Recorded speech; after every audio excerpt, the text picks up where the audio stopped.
আপনি এই বালের ভিআইপি লাউঞ্জ টাউন্স প্রবাসী লাউঞ্জ টাউন্স করে তো লাভ নাই। আওয়ামী লীগের সময় যখন বিদেশিরা বাংলাদেশে আসতো তখন তাদেরকে এয়ারপোর্টে বিভিন্ন ধরনের হয়রানির শিকার হতে হতো।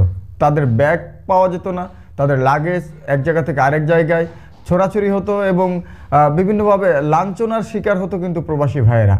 এই লাঞ্ছনার শিকার যাতে না হয় এজন্য অন্তর্বর্তীকালীন সরকার প্রবাসীদের জন্য ভিআইপি লাউঞ্জের ব্যবস্থা করেছে।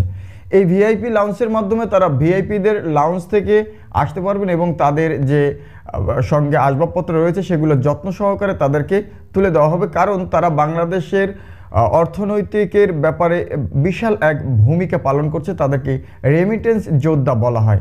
কিন্তু এই রেমিটেন্স যোদ্ধারা কি ভিআইপি লাউঞ্জের জন্যই কি 24-এর গণ অভ্যুত্থানে অংশ নিয়েছিল বিদেশে বসে?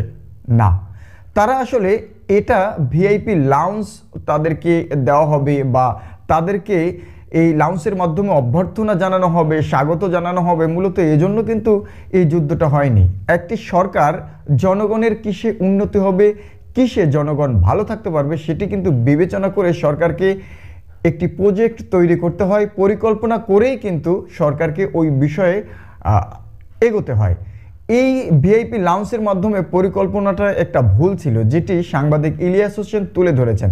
প্রবাসী লাউঞ্জ তৈরি করছে।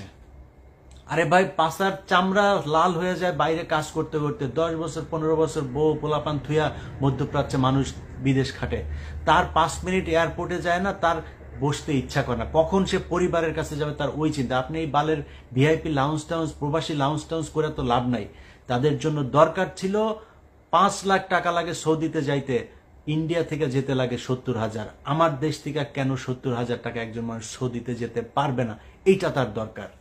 একজন মানুষ বিদেশ যেতে চায়, তার পাসপোর্ট করতে কি কি সমস্যা হয় সেই সমস্যার সমাধান করেন। তার বিদেশ যেতে লোন দরকার, যেটা শ্রীলঙ্কা, নেপাল এইসব দেশগুলো করে, তার লোনের ব্যবস্থা করেন, বিদেশ পাঠানোর ব্যবস্থা করেন, মানুষ কাজ করে আপনাকে টাকা দিবে। এই বিশাল বড় অ্যামাউন্টটা কোন কোন খাতে নেওয়া হচ্ছে এই বিষয়ে কিন্তু তদারকি করা সরকারের উচিত ছিল বলে